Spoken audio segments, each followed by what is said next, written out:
قائد اعظم نے یہ ملک ballot box کے ذریعے، جمہوریت کے ذریعے، الیکشن کے ذریعے، ایک سیاسی جماعت کے ذریعے ہمیں ایک خود ارادیت کا رائٹ آف سیلف ڈٹرمنیشن مسلمانوں کو دیا، اور آپ ایک آزاد ملک کے آزاد باشندے رہ رہے ہیں۔ گو کہ اس آزادی میں بھی کافی کچھ مسئلے ہیں، تشنگی ہے۔ بنیادی طور پر ہمارے ہاں دو تین چیزیں بڑی انفارچونیٹ ہوئی ہیں۔ ایک تو یہ ہے کہ پولیٹیکلی بھی ہمارا جو ہے، ہم رولز آف دا گیم سیاسی جماعت آپس میں اسٹیبلش نہیں کر سکے، اور اس سے ایک چپکلش کانفرنٹیشن کی فضا رہی۔ اور دوسرا جو ہماری سول اور ملٹری بیوروکریسی، اور جس میں جوڈیشری بھی شامل ہے، ان کا بھی کردار رہا، ان کے اپنے ایمبیشنز، ان کے اپنی مصلحت، اور ان نے پوری طرح اصولی موقف اختیار نہیں کیا۔ اس سے ہماری جو جمہوری سفر ہے اس کو نقصان پہنچا۔ لیکن اس کے باوجود میں سمجھتا ہوں کہ فارن پالیسی میں سیاسی حوالے سے، حالانکہ آپ کی بات بالکل صحیح ہے کہ اقتصادی لحاظ سے ہم بالکل محتاج ہو چکے ہیں، اور اس کی بنیادی وجہ میرے خیال میں جو ہماری رولنگ کلاس ہے اس کی کرپشن اور اس کا اپنا خود غرضی، اور وہ فیصلہ نہیں کر سکے کہ جو مشکل فیصلے عوام کے لیے کرنے چاہیے، کیونکہ ان میں کانفلکٹ آف انٹرسٹ آ جاتا ہے، ان کے اپنے ذاتی مفادات کا اور عوام کے مفادات کا۔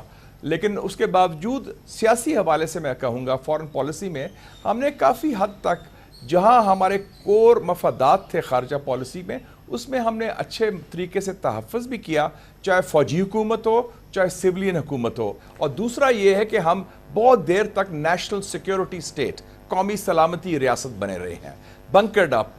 4 میں سے 3 ہمسایوں کے ساتھ ہماری دیوار ہے یا باڑ لگی ہوئی ہے، اور کوئی نہ کوئی نیشنل سیکیورٹی کے نام پر مسئلے ہونے چاہیے۔ تو ہمیں جو فارن پالیسی میں بھی کورس کریکشن کرنی ہے، اور خاص طور پہ اپنے عوام کے رویوں کے ساتھ بھی کورس کریکشن کرنی ہے، کیونکہ میں دیکھ رہا ہوں ایک آرک آف انسٹیبلٹی پیدا ہو رہا ہے جنوب سے لے کے شمال تک۔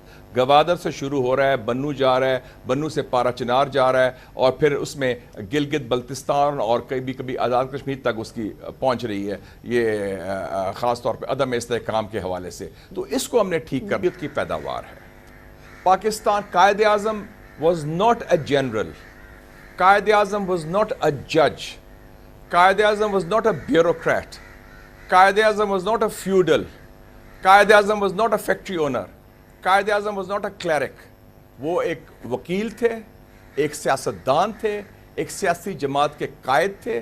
اپنی کردار، قیادت عوام کی تائید کے ساتھ، برطانوی سامراج کے ساتھ، کانگریس کے ساتھ مذاکرات کے ذریعے، ڈائلاگ کے ذریعے عوام کو موبلائز کیا، اور ہمیں پاکستان کی منزل تک پہنچایا۔ یہ بہت بڑی اچیومنٹ ہے۔ کوئی ان کے پاس ایٹم بم نہیں تھا، ان کے پاس کوئی IS